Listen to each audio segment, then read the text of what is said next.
morning to everyone.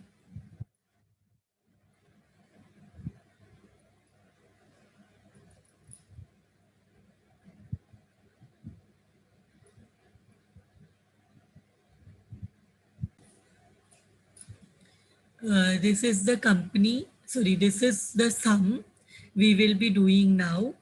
A company went into liquidation on 31 3 2017 when the following balance sheet was prepared.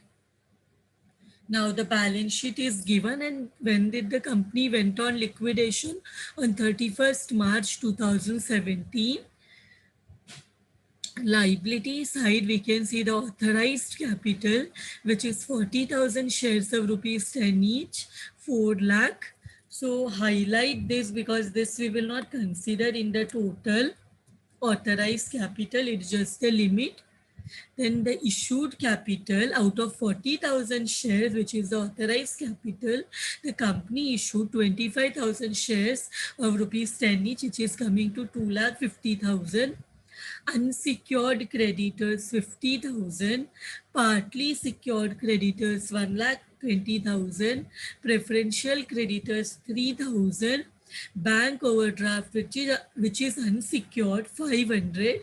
Asset side we have goodwill, freehold property, machinery, stock, debtor, cash, and there is a loss which by as the P&L account is in the asset side, it points out that the company was making a loss. Now it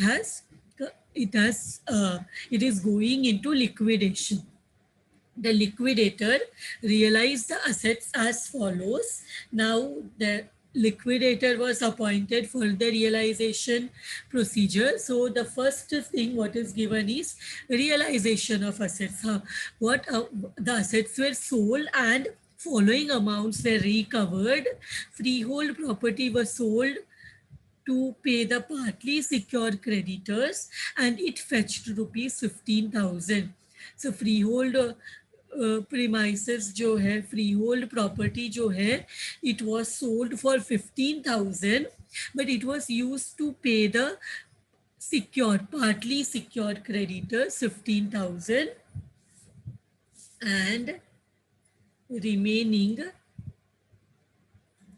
other assets realized as machinery 50,000, stock 20,000, debtors is 25,000.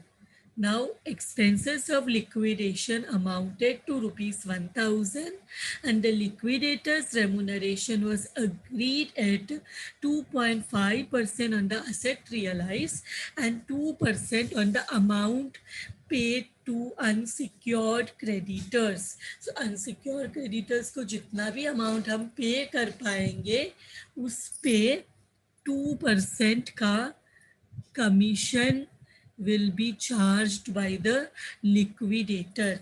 Now let us start with the sum. What we have to prepare? We have to prepare liquidators final, let me show like this, liquidators final statement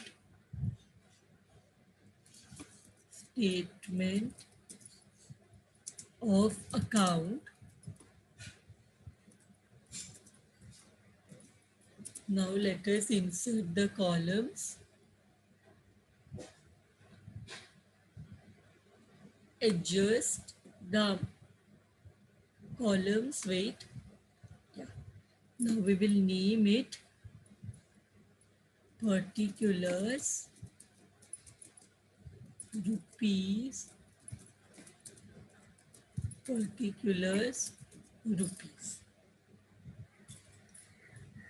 So here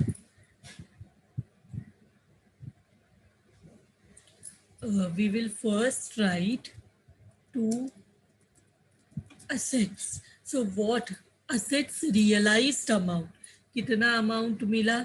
सबसे पहले we have machinery, freehold premises because it was there sold as a to pay off the partly secured creditor, वो हम बाद में दिखाएंगे.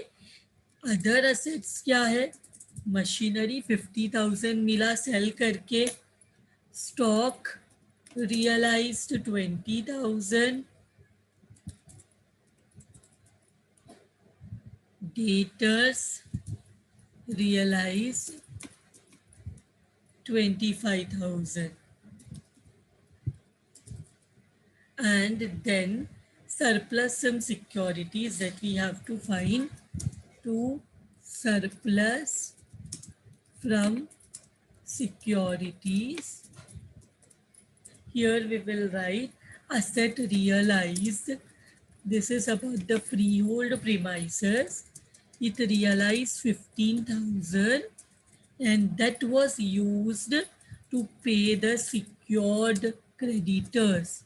That was used to pay the secured creditors, but secured creditor was partly secured 1,20,000 था, but हम तो सिर्फ 15,000 ही पे कर पाए. So there is no surplus.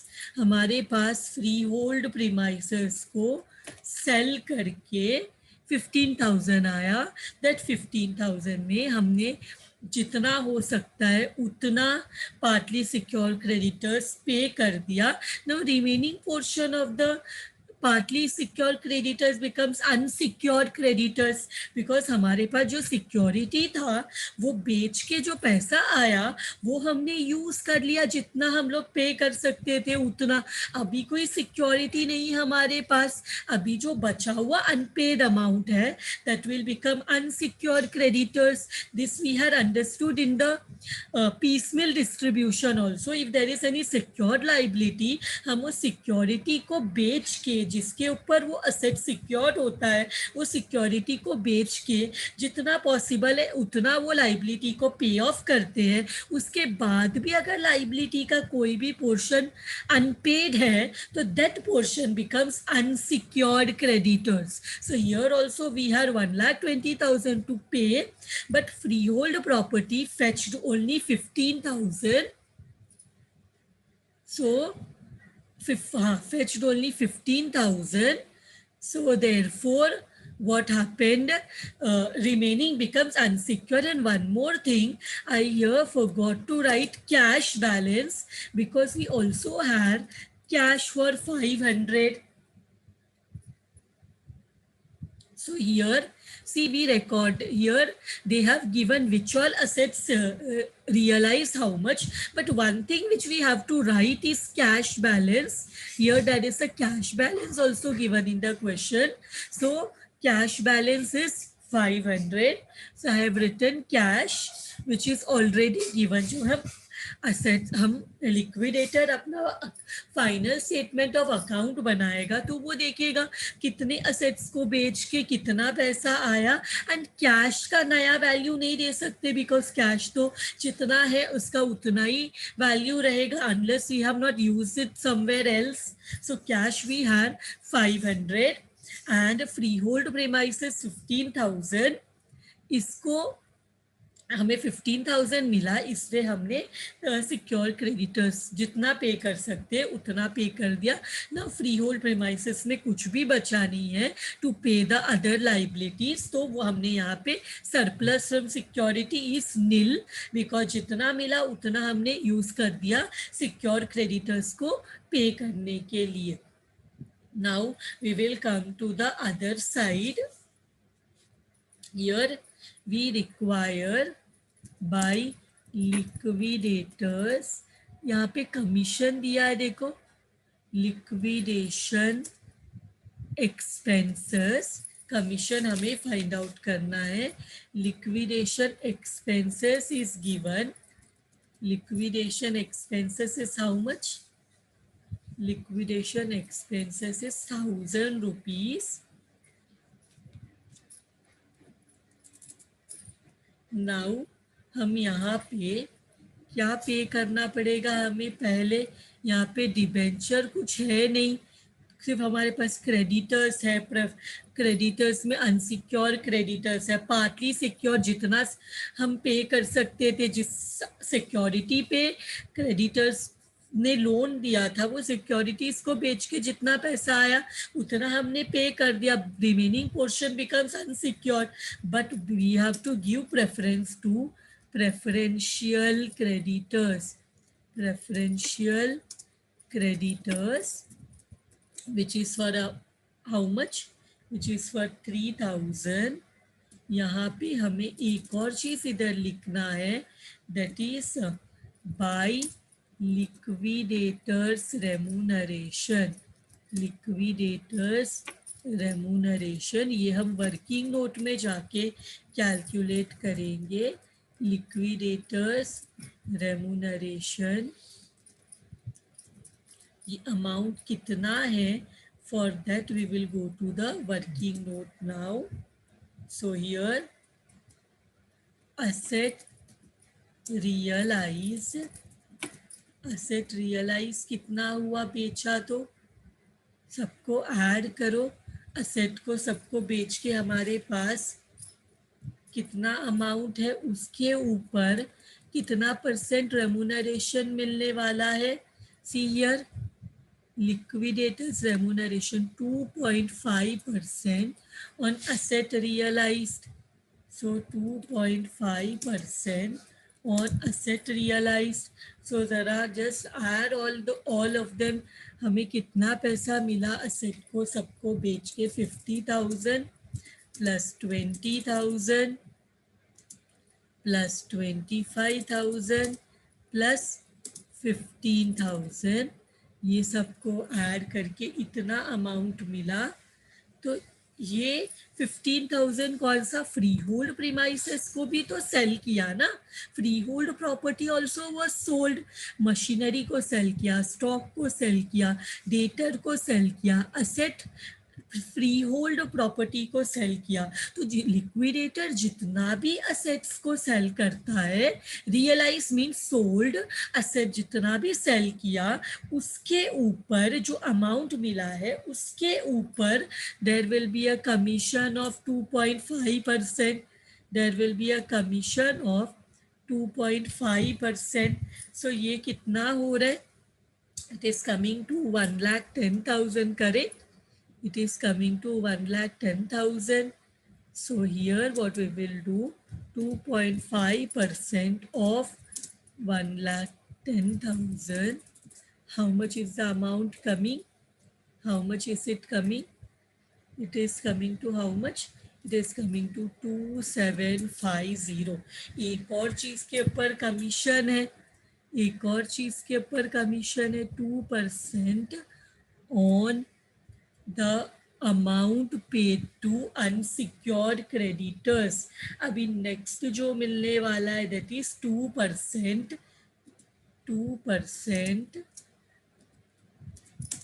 on amount paid to unsecured creditors.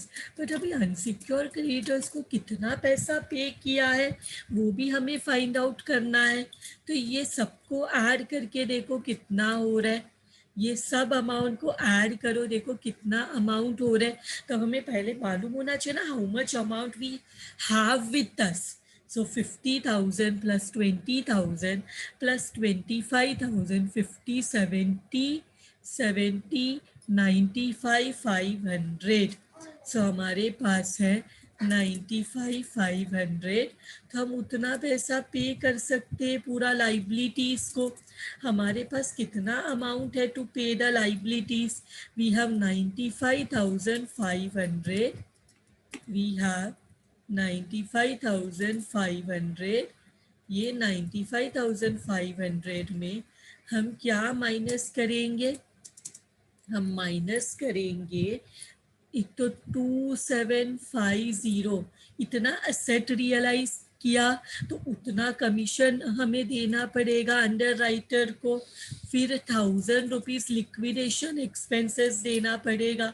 मतलब ये 95,500 जो हमें सब असेट्स को बेच के आया हुआ है उसमें से हम क्या क्या पे करेंगे, फिर 3,000 पे करेंगे हम प्रेफरेंशियल क्रेडिटर्स के लिए, तो ये सब माइनस करने के बाद हमारे पास कितना अमाउंट बचा हुआ है, जस्ट देखो हमारे पास कितना अमाउंट बच जाता है, just give me that amount. ये सब माइनस करने के बाद हमारे पास कितना अमाउंट बचता है, give me the answer. See in the amount 95,500, even the cash balance is included. 50,000 plus 20,000 plus 25,000 plus 500, हमारे पास इतना पैसा है 95,500।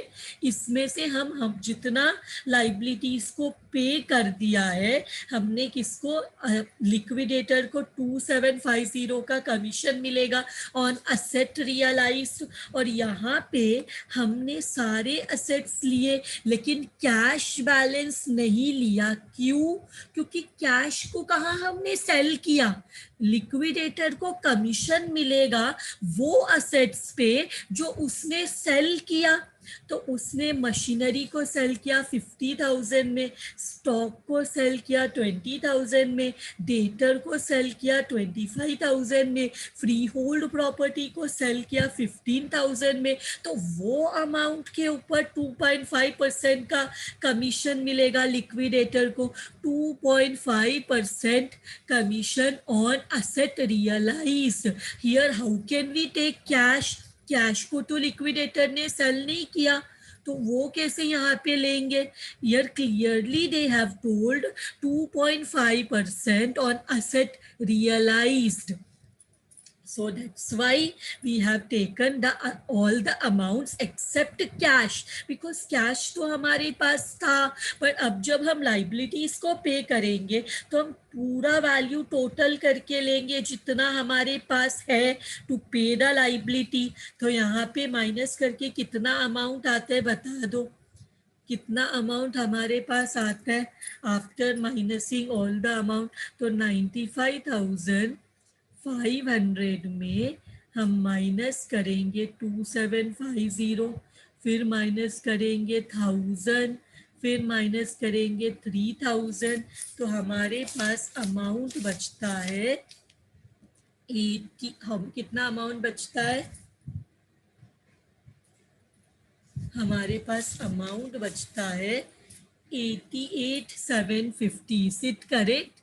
88,750। तो 88,750 ये हमारा पूरा अनसिक्योर्ड हमारा जो लाइबिलिटी, हम कितना टोटल पे कर सकते हैं? अभी हमारे पास कितना पैसा बचा है? हमारे पास पूरा बाकी लाइबिलिटीज को पे करके 88,750 बचा है, पर ये 88,750 में हमें क्या करना है? What we will have to do? We will have to first pay the commission, but 88,750 से हम पूरा अनसिक्योर क्रेडिटर्स पे नहीं कर पाएंगे। बिकॉज हम पूरा अनसिक्योर क्रेडिटर्स पे नहीं कर पाएंगे, हम डायरेक्टली 2% कमीशन अनसिक्योर क्रेडिटर्स को नहीं दे सकते। यहाँ पे formula, yesterday's lecture I have explained you, when we can not pay the whole amount at once, हम पूरा अनसिक्योर क्रेडिटर्स को पे नहीं कर सकते। हमारे पास सिर्फ 88,750 है, तो हम सिर्फ 88,750 मतलब हम पूरा अनसिक्योर क्रेडिटर्स को पे नहीं कर सकते, और अनसिक्योर क्रेडिटर्स में 2% का कमीशन है। सो देयरफॉर हम क्या करेंगे? हमारा फॉर्मूला क्या हो जाएगा? अमाउंट अवेलेबल, अमाउंट या कैश अवेलेबल, तो उसके बाद 2% रेमुनरेशन है, 2 divide by 100 plus 2, 2 divide by 100 plus 2 होता है 102। तो कितना होता है बताओ? ये अमाउंट, कितना अमाउंट मिला हमें? हमें कितना अमाउंट मिलेगा? ये फॉर्मूला से हमें कितना अमाउंट मिलेगा? We are getting 1740। तो this will be the total remuneration which we will pay to the liquidator, paid to liquidator, liquidator. कितना होता है, दोनों को ऐड करो, 2750 1740 which is coming to 4490। तो रेमुनरेशन कितना देंगे लिक्विडेटर को, 4490, यहाँ पे लिखेंगे 4490। This we have understood through the working note. ये हमें पता चला किधर से, वर्किंग नोट से। तो अभी जो बचा हुआ अमाउंट है, अभी टैली करो, 95,500। अब यहाँ पे जो भी अमाउंट बचेगा that is how much, minus करो 95,500 से 1000, 4490 एंड 3000, तो बचेगा 87,010। This we will pay to the, ये पैसा कितना, जितना बचा है उतना पे करेंगे अनसिक्योर्ड क्रेडिटर्स को। This is the balancing figure. यहाँ पे हम अनसिक्योर क्रेडिटर्स को भी पूरा पैसा पे नहीं कर पा रहे, तो हम प्रेफर, यहाँ पे इक्विटी शेयर है, देखो इक्विटी शेयर, तो इक्विटी शेयर होल्डर्स को हम तो कुछ भी नहीं दे सकते, बिकॉज अनसिक्योर क्रेडिटर्स को ही हम पूरा अमाउंट नहीं दे पा रहे। जैसे अनसिक्योर क्रेडिटर्स तो कितना था, 50,000, फिर 500 इज ऑल्सो अनसिक्योर, एंड यहाँ पे 1,20,000 में हमने सिर्फ 15,000 पे किया, remaining 1,05,000 is unsecure creditors. Unsecure creditors का अमाउंट था यहाँ पे 1,05,000 plus 50,000 plus 500, that is 1,55,500, but हम पे कर पाए ओनली 87,010 रुपीज। हम कितना पे कर पाए, ओनली 87,010 रुपीज, जबकि अनसिक्योर्ड क्रेडिटर कितना था, यहाँ पे 50,000, फिर bank overdraft also was unsecured only, तो वो भी अनसिक्योर्ड क्रेडिटर्स में आएगा, और पार्टली सिक्योर्ड क्रेडिटर्स में हमने सिर्फ 15,000 पे किया बाय सेलिंग द सिक्योरिटी, तो बाकी पोर्शन बिकम्स अनसिक्योर्ड। तो 1,20,000 में 15,000 गया, तो 1,05,000 इधर भी अनसिक्योर्ड है, तो टोटल अनसिक्योर्ड कितना है, 1,05,000 plus 50,000 plus 500 which becomes to 1,55,500। पर उसमें से हमने सिर्फ 87,010 रुपीज पे किया। देखो यहाँ पे हमारे पास कैश बचा था सिर्फ 88,750, but unsecure creditor was equal to 1,55,500, इसलिए हमने ये वाला फॉर्मूला यूज किया, डायरेक्टली 2% नहीं कैलकुलेट किया। हमने कैसे कैलकुलेट किया, amount available into remuneration percentage upon 100 plus remuneration percentage का जो फॉर्मूला है हमने वो यूज करके यहाँ पे अनसिक्योर क्रेडिटर्स के ऊपर लिक्विडेटर को कितना कमीशन मिलेगा वो फाइंड आउट किया। फिर दोनों ऐड करके टोटल रेमुनरेशन मिला, ये यहाँ पे डाल दिया, टैली किया तो पता चला unsecure creditors is getting 87,010 rupees. With this sum is done. Now we will come to the next sum. LT Limited went into liquidation with the following liabilities. So secure creditors है 40,000 का, जिसको हम securities को, secure creditors means what? These are those creditors which have been taken by keeping a security, मतलब कल future में उनको पैसा पे करना रहेगा, तो हम वो सिक्योरिटी को बेचेंगे और उसमें से मिलने वाले पैसे से इनको पे करेंगे द एक्सटेंड पॉसिबल। बट अगर वो सिक्योरिटी को रख के, जैसे प्रीवियस सम में हुआ, सिक्योरिटीज को बेच के हम पूरा अमाउंट नहीं पे कर पाते, तो बचा हुआ अमाउंट अनसिक्योर्ड हो जाता है, because the security on which the asset was there, I mean the security on which the liability was taken, that security has been realized and now we don't have any security left to get to repay the liability. So that portion becomes unsecured, that we saw in the last sum. Now here secure creditors है 40,000 का, and उसको बेचा, उसको जो उसको पे करने के लिए सिक्योरिटी को सेल किया, तो वी कुड गेट 50,000। तो ये 50,000 से हम पूरा सिक्योर क्रेडिटर्स पे कर सकते हैं। So from the 50,000 we can sell all, मतलब हम पूरा 40,000 रीपे कर सकते हैं। Getting my point, secure creditor is of 40,000 and the last security we realise, वो लाइबिलिटी जो सिक्योरिटी के ऊपर था उसको सेल करके हमें 50,000 मिला, तो इससे पूरा 40,000 पे कर सकते हैं। And then we come to the preferential creditor, it is 1,200, unsecured creditor is rupees 61,000, unsecured creditors 61,000 है, liquidation expenses 500 है, the liquidator is entitled to a remuneration of 3% on asset realized, तो उसको 3% का कमीशन मिलेगा जितना भी असेट वो cell करेगा। असेट रियलाइज के ऊपर 3% का commission, including securities in the hands of secured creditors, because ये 50,000 जो है उसको भी तो लिक्विडेटर ने सेल किया है, तो उसके ऊपर भी उसको 3% का कमीशन मिलेगा। जितना भी एसेट उसने सेल किया उसके ऊपर liquidator is entitled to get a 3% commission, and 1.5% उसको मिलेगा on the amount paid to unsecure creditors. Unsecure creditors को जो भी पैसा मिलने वाला है पे करेंगे, उस पे लिक्विडेटर को 1.5% का, 1.5 इज 1.5, सो 1.5 या 1.5% का कमीशन मिलेगा on the amount paid to unsecured creditors. The various assets excluding the securities in the hands of the secured creditor realize 52,000। मतलब यहाँ पे बोल रहे हैं कि जब पूरा असेट को बेचा तो 52,000 मिला। ये 52,000 में जो सिक्योर क्रेडिटर्स के पास अमाउंट है वो एक्सक्लूडेड है, बिकॉज सिक्योर क्रेडिटर्स के पास 50,000 है और बाकी असेट्स को बेच के 52,000 मिला, मतलब टोटल असेट्स के पीछे 1,02,000 मिला।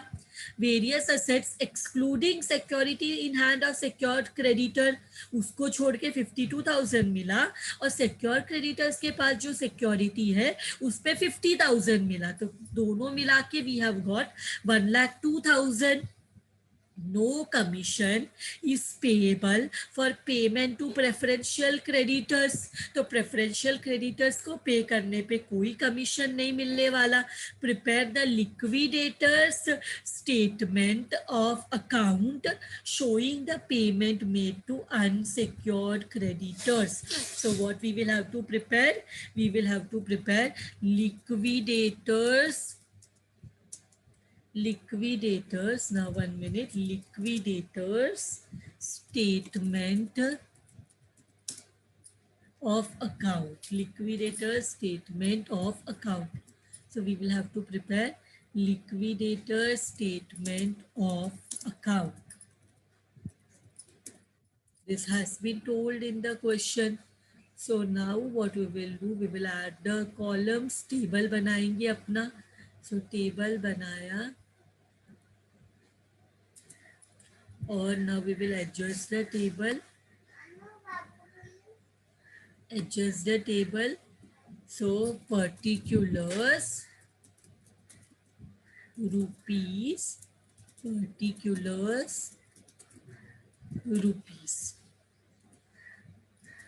so now सबसे पहले जो असेट हमें रियलाइज हुआ है वो लिखना है। टू असेट्स हमें कितना मिला, यहाँ पे देखो 52,000 मिला है। वेरियस असेट्स, क्योंकि असेट्स का नाम नहीं दिया तो we will directly write 52,000, because assets, name of the asset which have been realise is not given like the previous sum. यहाँ पे हमें सिर्फ बोला है वेरियस असेट्स से 52,000 मिला, तो इसके बाद जो सिक्योर्ड क्रेडिटर्स के पास है वो सरप्लस और सिक्योर फ्रॉम सिक्योरिटीज कितना है, तो सरप्लस फ्रॉम सिक्योरिटीज अलग से लिखना है, surplus from securities, surplus from securities.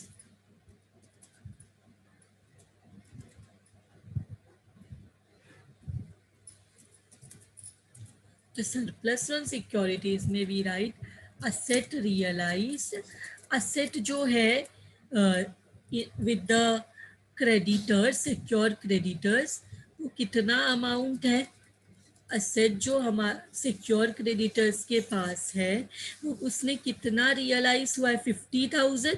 C here it is given securities realise या कितना मिला सरप्लस फ्रॉम सिक्योरिटीज, यहाँ पे लिखेंगे asset realized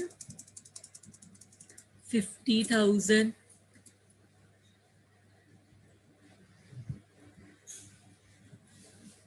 so we'll write here 50,000, इसमें से लेस लिखेंगे secured creditors, secured creditors, secured creditors, we'll write here secured creditors,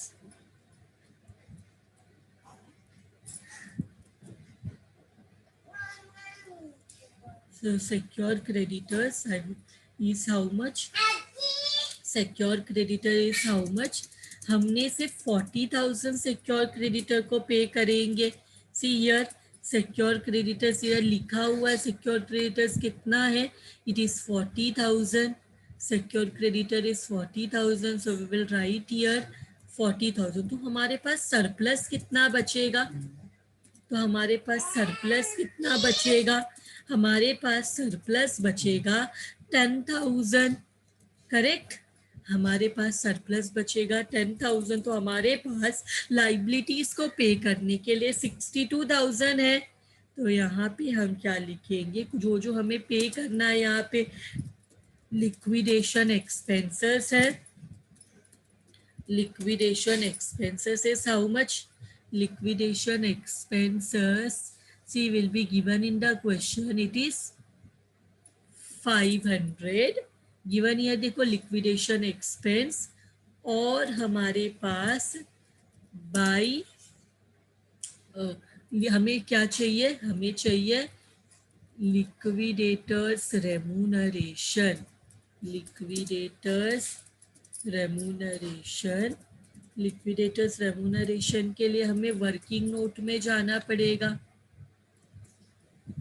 correct, liquidators remuneration के लिए we will have to go to the working note and then we will pay preferential creditors.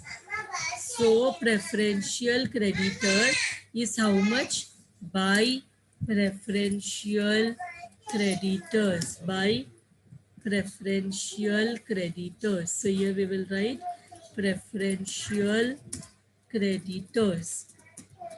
Preferential creditors कितना है, it is 1200, it is how much, it is 1200. So now let us go to the working note, let us go to the working note and we will find out working note and we will find out that सबसे पहले we will write asset realized, कितना percent commission है asset realized के ऊपर, 3%, सो यहाँ पे लिखेंगे 3% on asset realised, asset realise पे 3% मिलने वाला है। तो असेट रियलाइज कितना है, 52,000 प्लस 50,000, इतना हमने असेट बेचा तो उसके ऊपर 3% का कमीशन मिलने वाला है। जस्ट फाइंड आउट 1,02,000 पे 3% कमीशन कितना होगा, 1,02,000 पे 3% commission means how much, 3060, getting this answer. 1,02,000 पे 3% commission is 3060. Now we will see कि amount paid to unsecured creditors हमें अभी चाहिए कि उसके ऊपर कितना कमीशन रहेगा. नेक्स्ट वी विल सी कि हम लोग को अनसिक्योर्ड क्रेडिटर्स पे हमें कितना रेमुनरेशन देना है. 1.5% या 1.5%, वो 1.5% ही होता है. 1.5% on amount paid to unsecured creditors, amount paid to unsecured creditors, amount paid to unsecured creditors. तो amount paid to unsecured creditors कितना है पहले वो देखना पड़ेगा. तो हमारे पास कितना है, हमारे पास 62,000 है. इसमें से हम कितना 500 लिक्विडेशन एक्सपेंसेस में दे रहे हैं. 3060 असेट रियलाइज होगा तो ये कमीशन लिक्विडेटर को मिलेगा. 1200 will be paid, 1200 will be paid और टू प्रेफरेंशियल क्रेडिटर्स. तो माइनस करके कितना अमाउंट होता है मुझे बताओ. 62,000 में, 62,000 में माइनस 500 माइनस 3060 माइनस 1200, हमारे पास बचता है 57,240. लेकिन हमारा अनसिक्योर क्रेडिटर्स का अमाउंट कितना है, हमारा अनसिक्योर क्रेडिटर्स है 61,000. अनसिक्योर क्रेडिटर है 61,000, बट हम तो सिर्फ 57,240 हमारे पास कैश अवेलेबल है जिससे हमें लिक्विडेटर को कमीशन भी देना है. सो अगर हम पूरा अमाउंट कमीशन का एक ही बार में नहीं पे कर सकते तो हमारा कमीशन कैसे हो जाएगा. 1.5 amount available, cash available into remuneration percentage divide by 100 plus remuneration percentage. ये हमारा फॉर्मूला हो जाता है.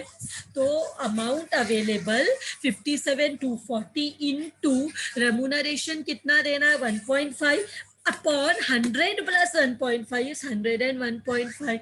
सो इसके ऊपर अपने को कितना आंसर आता है. We get how much, just calculate and see कितना अमाउंट आ रहा है. 57,240 इंटू 1.5 डिवाइड बाई 101.5 हमें मिलता है 845.9.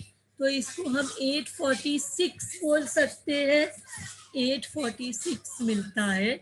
तो ये 846 में क्या करूंगी, ये तुम लोग के आंसर के लिए 846 मिल रहा है तो इधर लिखेंगे 846. फिर हम ऐड करेंगे तो टोटल रेमुनरेशन, टोटल रेमुनरेशन कितना है, दोनों को ऐड करो 3906. So total remuneration is 3906. 3906 is the total remuneration. तो हम लोग यहाँ पे लिखेंगे 3906. 3906. अभी इसको बंद करो. 62,000 बैलेंसिंग फिगर जो भी आएगा that will be paid to unsecured creditors by unsecured creditors, unsecured creditors, unsecured creditors. This will be the balancing figure. This will be the balancing figure. कितना आ रहा है माइनस करो 62,000 में से 500, 3906, 1200 माइनस करो कितना आ रहा है. You get 56,394. We get how much? 56,394. With this we have given liquidator statement showing the payment made to unsecured creditors. With this sum is also done. So this is the sum we will do now in front of your screen. XYZ Limited, XYZ Limited went into liquidation. XYZ Limited went into liquidation on went into liquidation on 31/12/2017. The assets realized were stock 1 lakh, stock से 1 लाख मिला, plant ₹75,000, cash ₹625, liquidation expense 1375, creditors ₹90,000, इसमें से 8,000 are preferential, 6% debentures 80,000, interest on debenture paid up to 34/2017, मतलब सिर्फ अप्रैल तक debenture का interest paid है, and the liquidation is on 31/12/2017, mean जितने भी मंथ्स का आउटस्टैंडिंग है वो हमें समझ में आएगा. अप्रैल मतलब मई, जून, जुलाई, अगस्त, सितंबर, अक्टूबर, नवंबर, दिसंबर, 8 months interest is outstanding, and remuneration at 3% on amount realized except cash. ये तो अगर नहीं भी देते तो हमें समझना चाहिए कि कैश थोड़ी लिक्विडेटर ने बेचा है, वो तो पहले से बिजनेस में था, तो कैश को छोड़ के बाकी असेट्स पे 3% का रेमुनरेशन कैलकुलेट करना है. So remuneration at 3% on amount realized except cash. Cash पे हम वो कमीशन नहीं निकाल सकते because cash is there in the business already. From assets, assets जितना realize हुआ उस पे 3% commission and 2% on the amount distributed to unsecured creditors excluding preferential creditors. Preferential creditors को छोड़ के बाकी जो अनसिक्योर्ड क्रेडिटर्स को पे किया है उसके ऊपर कितना परसेंट कमीशन, उसके ऊपर 2% कमीशन निकालना है. So prepare liquidators final statement of account. So liquidators final statement of account prepare करना है. Final statement of account. So here we will insert the columns now. We will adjust the columns. Particulars, rupees, 1 minute, particulars,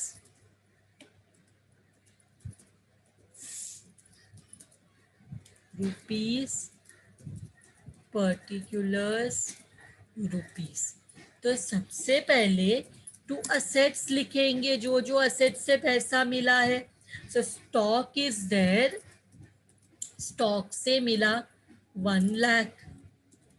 then we have plant, plant से हमें कितना मिला, plant से we got 75,000. फिर हमारे पास कैश है, कैश में कितना बैलेंस है, 625. So now this all the assets we have written. यहाँ पे कोई secured creditors करके नहीं है और कोई security दिया है क्वेश्चन में कि उसको बेच के secure creditors को पे किया, ऐसा भी कुछ भी नहीं दिया है. So हम क्या करेंगे, now we come to the other side. By what we have, हमें liquidation expenses है. So liquidation expenses, but here यहाँ पे normally liquidation expense, या फिर हम पहले liquidators remuneration भी लिख सकते हैं, because normally वो अपना remuneration पहले लेगा. लिक्विडेटर क्या करेगा, वो एक्सपेंसेस में जो खर्चा होना है वो तो होगा ही, लेकिन वो सबसे पहले अपना अगर सीक्वेंस में देखें तो पहले वो अपना रेमुनरेशन से कंसर्न रहेगा. सो ही विल सबसे top he should put his remuneration. So it's okay, हमने यहाँ पे लिखा बाय लिक्विडेटर्स रेमुनरेशन. फिर बाय लिक्विडेशन एक्सपेंसेस कितना है, how much is liquidation expense, it is 1375. 1375. And फिर यहाँ पे हमारा लिक्विडेशन रेमुनरेशन निकालना है, तो उसके लिए let us go to the working note. Working note में असेट रियलाइज के ऊपर कितना कमीशन मिलने वाला है, 3% ऑन असेट रियलाइज. तो असेट रियलाइज कितना है, 1 लाख प्लस 75,000. 1 लाख है, फिर 75,000 है, कैश को छोड़ के बोला है ना, कैश तो नहीं रियलाइज बेचा है, कैश तो पहले से था. 1 लाख प्लस 75,000, उसके ऊपर हमें कितना परसेंट निकालना है, 3% निकालना है. So how much you get the commission, liquidators commission कितना है एसेट रियलाइज के ऊपर, जस्ट फाइंड आउट करो how much you are getting. How much you're getting? 1,75,000 into 3%, you get 5250. हमें मिलता है इसके ऊपर 5250. तो विल राइट 5250. 5250. तो लेट अस राइट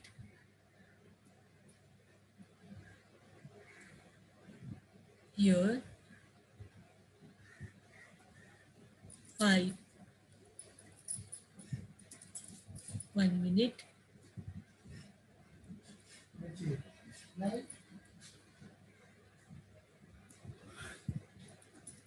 5250. और इसके बाद उसको अनसिक्योर्ड जो हमारा क्रेडिटर्स है उसके ऊपर भी कमीशन मिलेगा. सो अनसिक्योर क्रेडिटर्स पे कितना मिलेगा वो भी देखना है. अनसिक्योर क्रेडिटर्स पे उसको कितना मिलने वाला है,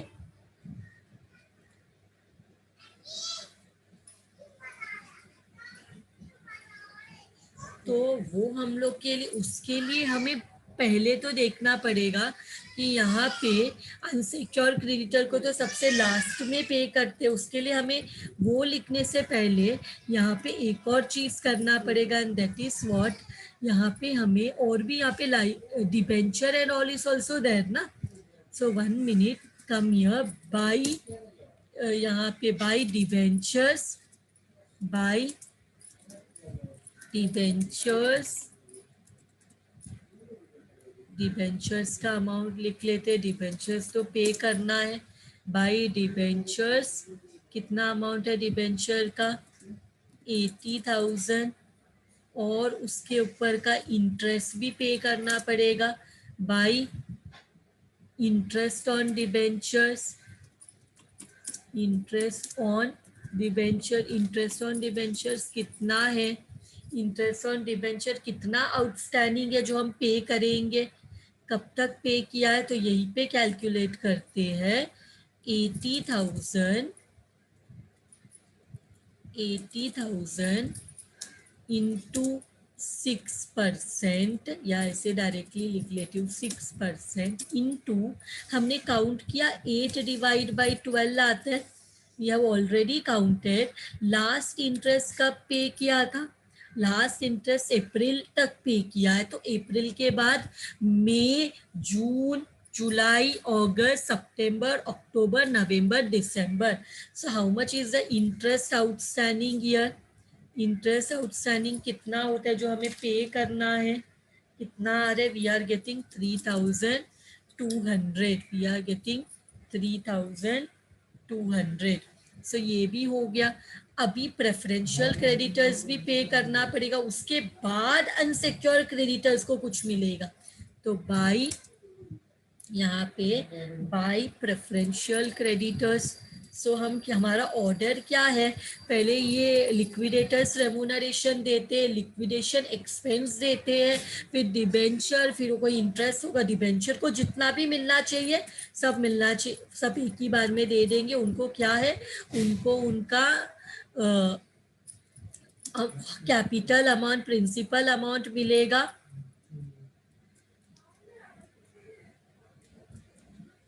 सो 1 मिनट, उनको उनका प्रिंसिपल अमाउंट मिलेगा और उनको और क्या मिलेगा, उनको जो इंटरेस्ट है वो मिलेगा।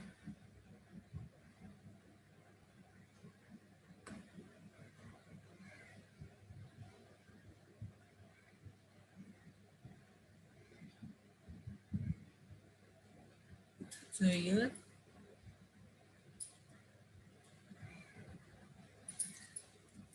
preferential creditors,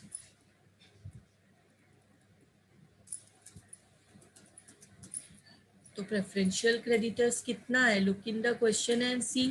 प्रेफरेंशियल क्रेडिटर्स 8000 है, correct.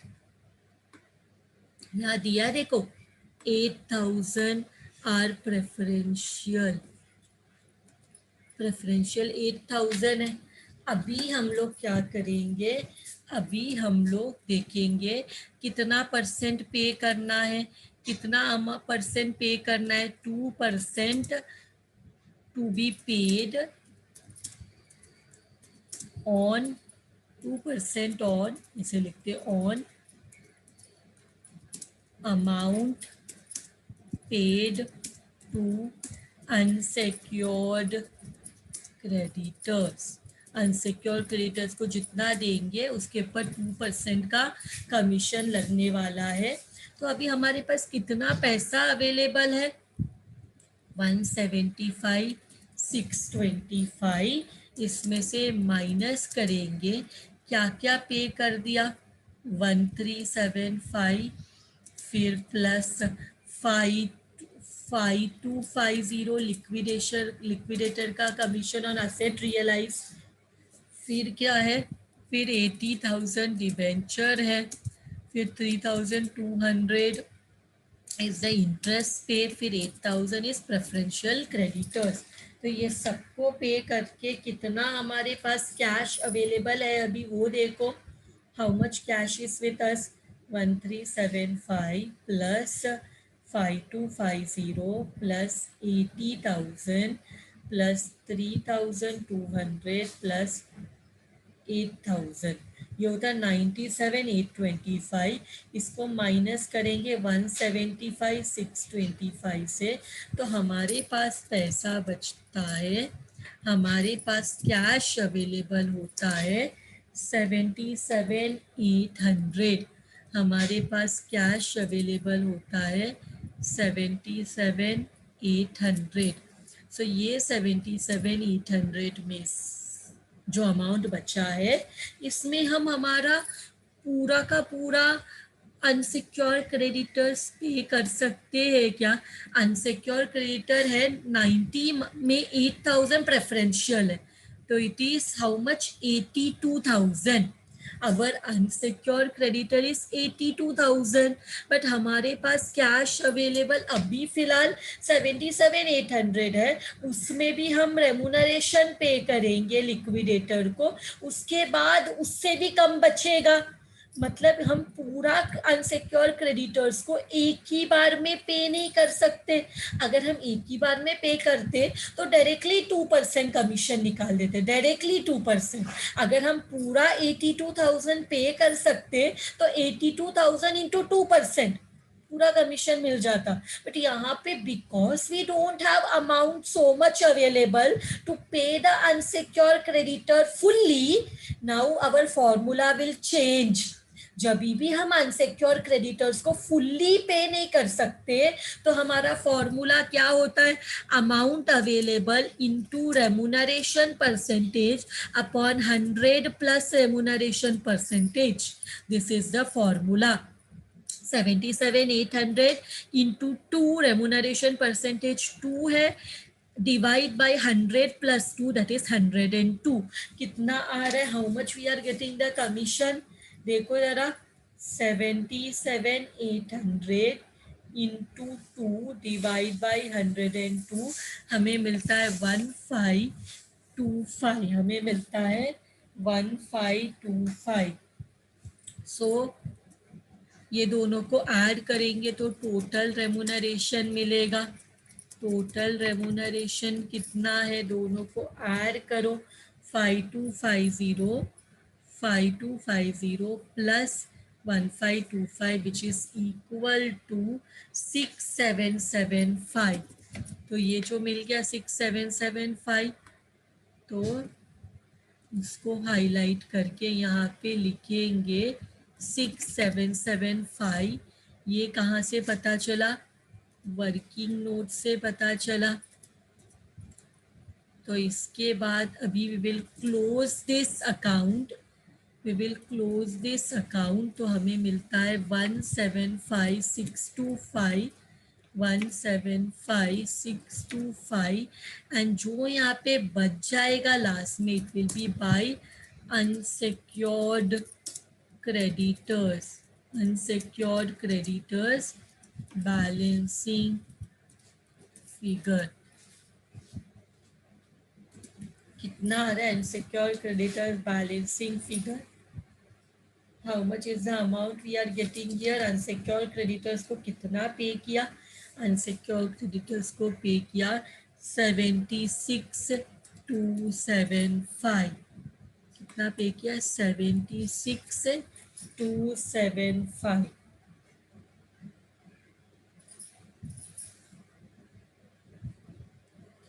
With this sum is also done.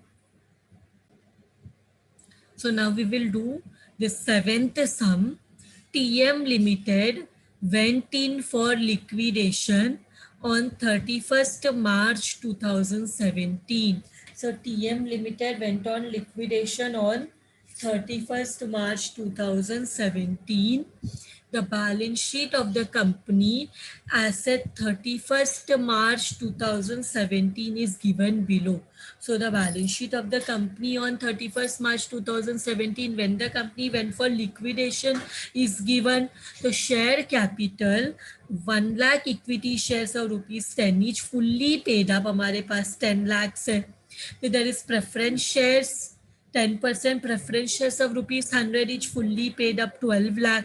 फिर we have security premium 5% debenture 2 lakh, interest on debentures 5,000, bank overdraft 1,16,000. Then we have sundry creditors 2,30,000.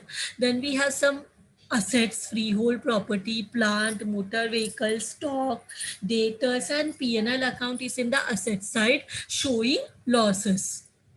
The preference dividend are in arrears for the year 2015, 16 and 16, 17.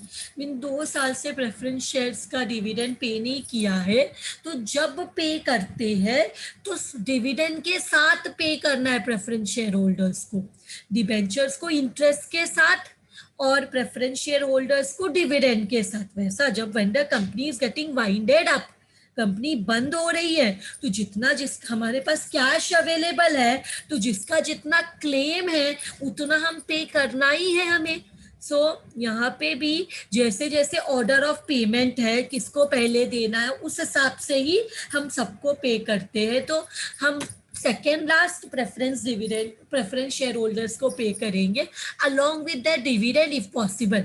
हमारे पास उतना पैसा है कि हम उनका dividend भी पे कर सकते हैं, तो हम उसके साथ पे करेंगे। लास्ट में कुछ पैसा बचता है तो it will go to the equity share holders. Last residual claim, as you all must have studied in your 11th standard also, that equity shareholders have got residual claim during the wind up procedure. Equity share holders have residual claim in the company, मतलब सबसे last में अगर पैसा बचेगा तो equity share holders को उनका capital का पैसा मिलेगा, नहीं तो नहीं। So here also this goes the same way.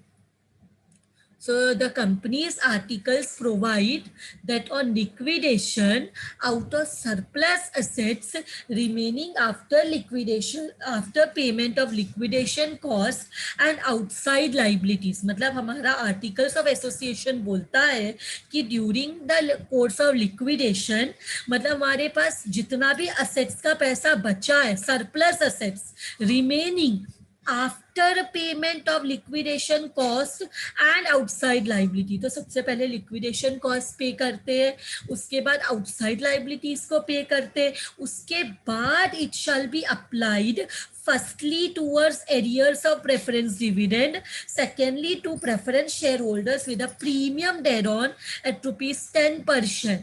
मतलब यहाँ पे हम क्या करेंगे, पहले तो आउटसाइड लाइबिलिटीज पूरा पे करने के बाद 2 साल का जो एरियर्स है ना प्रेफरेंस डिविडेंड वो पे करेंगे, उसके बाद प्रेफरेंस शेयर होल्डर्स को उनका कैपिटल देंगे एट अ प्रीमियम ऑफ ₹10 पर शेयर, मतलब उनको ₹100 के साथ ₹10 का प्रीमियम भी मिलेगा।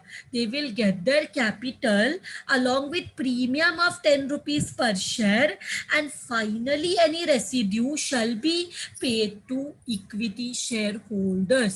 फिर लास्ट में अगर कुछ बच जाता है तो सबसे लास्ट में जिनको मिलेगा those will be the equity shareholders।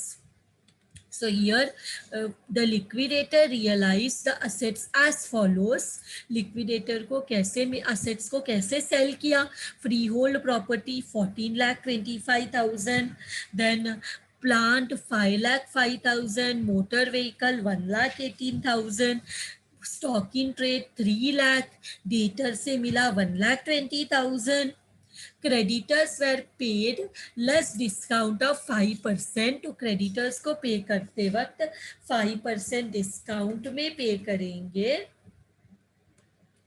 And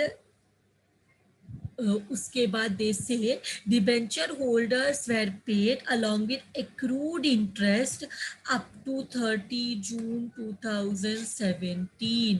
मतलब जब डिबेंचर्स को पे करेंगे तो हम लोग कंपनी बंद कर रहे हैं ना, तो ये we are liquidating the company, तो इनको जो डिबेंचर होल्डर्स है इनको जून तक का इंटरेस्ट भी पे करना है, मतलब जो इनका आउटस्टैंडिंग इंटरेस्ट है 5,000 वो तो उनको मिलेगा ही, साथ में they will also be given interest for ये लिक्विडेशन अप्रैल में हो, सॉरी मार्च में हो रहा है, लिक्विडेशन मार्च में हो रहा है, तो मार्च के बाद अप्रैल मई जून 3 महीने का इंटरेस्ट एक्रूड इंटरेस्ट भी पे करना पड़ेगा। मतलब ये जो बैलेंस शीट पोजीशन लिक्विडेशन हमारा हो रहा है 31 मार्च को, बट क्वेश्चन में they have told that the interest up to June has to be paid to debenture holders, debenture holders को जून तक का इंटरेस्ट देना है। That I will show how to calculate, क्या करना, that I will show all of you. Liquidators remuneration is 2% on the asset realized and cost of liquidation was ₹5640। यहाँ पे अनसेक्योर्ड अपना अनसेक्योर क्रेडिटर्स पे कोई कमीशन नहीं है, यहाँ पे सिर्फ असेट रियलाइज पे लिक्विडेटर को 2% का कमीशन मिलेगा और cost of liquidation is 7650। Prepare the liquidator statement of account, तो हमें क्या प्रिपेयर करना है, हमें प्रिपेयर करना है liquidator statement of account. So solution में हमें करना है liquidator statement of liquidators final statement of account, final statement of account, this is what we have to prepare। so यहाँ पे now what we will do, we will insert the column, so what we want table prepare करेंगे, then adjust the table। so particulars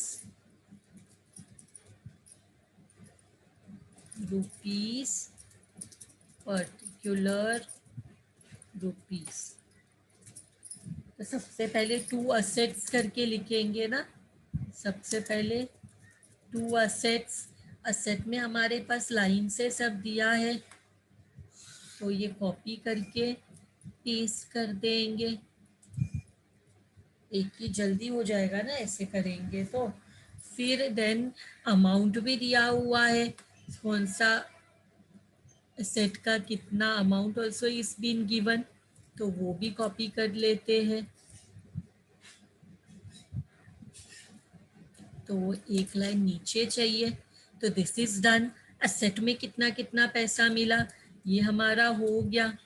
तो इसको add करके रखो तुम लोग, तब तक हम लोग यहाँ पे आ जाएंगे बाई क्या, सबसे पहले liquidators, liquidators remuneration, liquidators remuneration. Normally हमें पहले है ना लिक्विडेटर्स रेमुनरेशन ही लिखना चाहिए, बाई फिर क्या है लिक्विडेशन एक्सपेंसेस, लिक्विडेशन एक्सपेंसेस। सो लिक्विडेशन एक्सपेंसेस कितना है वो तो दिया हुआ है 7640। अब लिक्विडेशन रेमुनरेशन, लिक्विडेटर्स रेमुनरेशन कैसे निकालना है, 2% ऑफ असेट रियलाइज्ड। तो हम लोग को पहले मालूम होना चाहिए ना असेट कितना रियलाइज हुआ, तो ये सबको ऐड करो, 1,20,000 आई मीन 14 लाख, 25,000, 5 लाख 5, ये सबको ऐड करो। देखो how much you are getting, 24 lakh, are you getting 24 lakh 68,000, 24 lakh 68,000। सो इस पे 24,68,000 पे 2% का कमीशन लिक्विडेटर को मिलेगा, 2%। So just find out how much this amount is coming to, 24,68,000 पे 2% का commission, find out how much it is, कितना जितना असेट सेल किया उस पे 2% का कमीशन, इट इज कमिंग 49,360, 49,360 आ रहा है, करेक्ट। तो इसके बाद अभी क्या पे करना है हमें, लाइन से वी विल गो। इसके बाद डिबेंचर्स पे करते हैं, डिबेंचर्स, और उनका इंटरेस्ट भी है, interest on debenture, interest on debentures. और एक चीज यहाँ पे इम्पोर्टेंट है, वो है हमें क्या बोला गया है, हमें यहाँ पे बोला गया है कि डिबेंचर होल्डर को जो डिबेंचर का अमाउंट कितना है जरा देखो, बैलेंस शीट में डिबेंचर 2 लाख का है और इंटरेस्ट है 5,000, तो यहाँ पे लिखेंगे 2 लाख, 2 लाख डिबेंचर का अमाउंट, और इंटरेस्ट का अमाउंट जो है वो भी लिखेंगे, इंटरेस्ट का अमाउंट 5,000।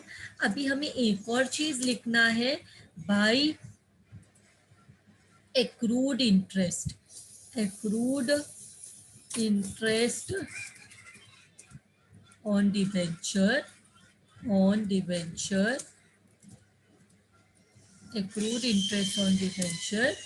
मुझे तो यहीं पे कैलकुलेट करते हैं, 2 लाख पे कितना परसेंट इंटरेस्ट है, जरा देखो डिबेंचर है 5% इंटरेस्ट, सो डिबेंचर पे 5% इंटरेस्ट, तो यहाँ पे लिखा 5% इनटू, इनको कब तक इंटरेस्ट देना है, भले मार्च में हम लिक्विडेशन कर रहे हैं, but debenture holder were paid along with accrued interest up to June, तो अप्रैल मई जून 3 महीने का एक्रूड इंटरेस्ट भी पे करना है।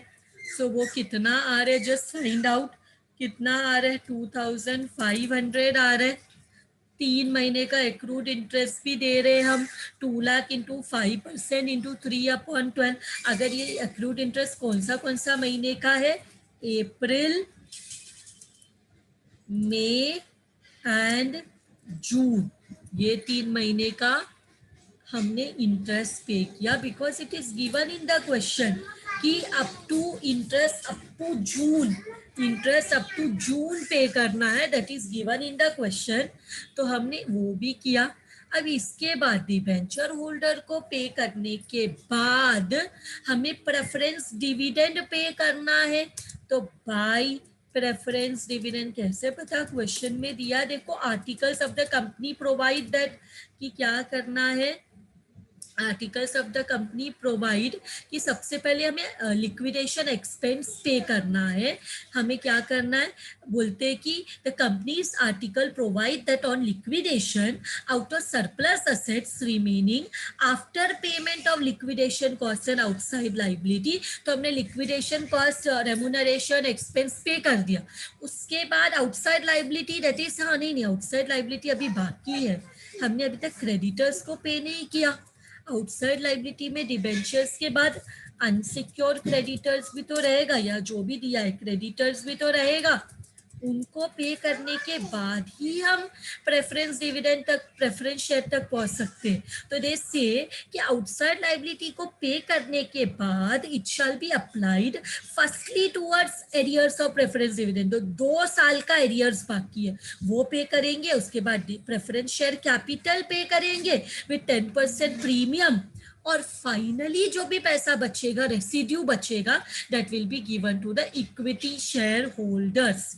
सो यहाँ पे देखो हमारा क्रेडिटर्स कितना है, 2,30,000, और हमारे पास बैंक ओवरड्राफ्ट भी है, हमें सबको पे करना है। तो पहले बैंक ओवरड्राफ्ट पे करते हैं क्रेडिटर्स को पे करने से पहले, या क्योंकि क्रेडिटर्स पे देयर इज अ डिस्काउंट, तो इसके लिए मैं क्या करूंगी, बाई क्रेडिटर लिखने से पहले मैं बाई बैंक ओवरड्राफ्ट लिख लूंगी। वैसे तो दोनों का लेवल सेम है, क्योंकि ऐसा दिया नहीं कि ये कुछ सिक्योर्ड है करके, बैंक ओवरड्राफ्ट सिक्योर्ड है ऐसा कुछ नहीं दिया, तो वो भी अनसिक्योर्ड ही रहेगा। तो ये कितना हो जाएगा, 1,16,000 दिया है क्वेश्चन में, बैंक ओवरड्राफ्ट इज 1,16,000। अब ये 2,30,000 में क्रेडिटर को डिस्काउंट देना है 5% का, क्रेडिटर को डिस्काउंट देना है 5% का। तो 2,30,000 पे 5% माइनस करते हैं, यहाँ पे ही कर देते हैं वर्किंग। तो 2,30,000 माइनस 5% कर दो, कितना होता है, 5% माइनस कर दो, कितना होता है, 2,30,000, 2,30,000 माइनस 5% करेंगे तो कितना अमाउंट आएगा, 2,30,000 का 5% माइनस करो तो हमें आ जाएगा, how much, it is 11,500, 5% is 11,500, वो 2,30,000 से माइनस करेंगे तो हमें मिलेगा 2,18,500। अभी हमने सारे आउटसाइडर्स को पे किया, जरा एक बार बैलेंस शीट में भी देख लो, हमने क्रेडिटर पे किया, बैंक ओवरड्राफ्ट, डिबेंचर, सब all the liabilities पे कर दिया। See security premium is a reserve, we are not concern about it. Liquidator कोई भी कंपनी का रिजर्व से कंसर्न नहीं है, लिक्विडेटर किससे कंसर्न है, सब लाइबिलिटीज को पे करना है।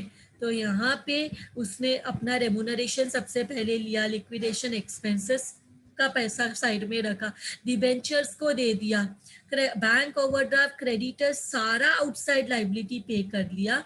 अभी बोलता है, अब according to the articles we have to first pay the preference share dividend. हमें क्या पहले क्या पे करना है, हमें लिखना है by returns to preference shareholders, by returns to preference shareholders account. यहाँ पे पहले तो हमें क्या देना है, arrears of preference dividend, arrears of preference dividend for 2 years पे करना है, preference dividend arrears for 2 years चाहिए। तो यहाँ पे वर्किंग नोट में निकाल लेते हैं कि एरियर्स ऑफ प्रेफरेंस डिविडेंड कितना है, arrears of preference dividend, arrears of preference dividend कितना है, लेट अस फाइंड आउट। पहले तो परसेंटेज देखते हैं, 10%, 12 लाख पे 10%, 1 साल का डिविडेंड हो जाएगा।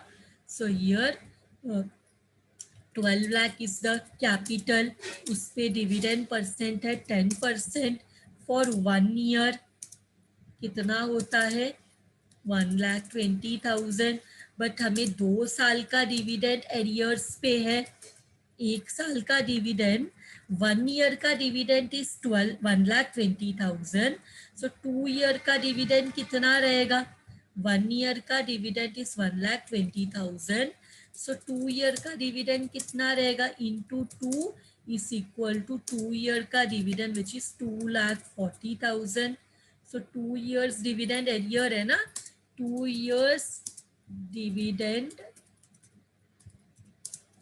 इक्वल टू इतना। देखो यहाँ पे कैसे मालूम, 2 years preference dividend very in arrears for 2015-16 and 2016-17, 2 साल का डिविडेंड एरियर्स है, तो इधर हम दे देंगे 2,40,000, यहाँ पे कितना पे करेंगे 2,40,000, फिर अभी कैपिटल भी पे करना है 10% प्रीमियम के साथ, तो प्रेफरेंस शेयर कैपिटल पे करना है ना, preference share capital to be paid,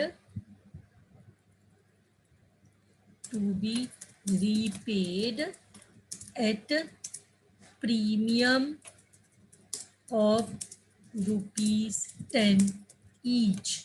तो हमें जरा देखते हैं नंबर ऑफ शेयर्स कितना है, 12 लाख पे 100 रुपीज का शेयर है, तो 2 जीरो कम होगा, अगर 12,000 शेयर्स है, 12,000 शेयर्स है, उनको 110 रुपीज देना है, सो यहाँ पे देखो 12,000 इंटू 110, ये कितना हो जाएगा, 12,000 इंटू 110 करेंगे तो इट विल बी 13,20,000, तो ये कितना हो जाएगा 13,20,000। तो हम नेक्स्ट लिखेंगे क्या पे कर रहे, preference share capital, preference share capital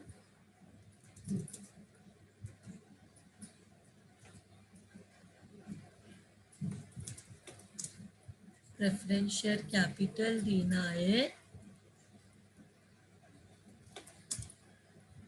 along with premium, कितना होता है हमने ऑलरेडी कैलकुलेट किया 13,20,000, तो अभी इसको बंद करो 24,68,000, अभी लास्ट में जो भी कुछ बचेगा it will be for by returns to equity share holders,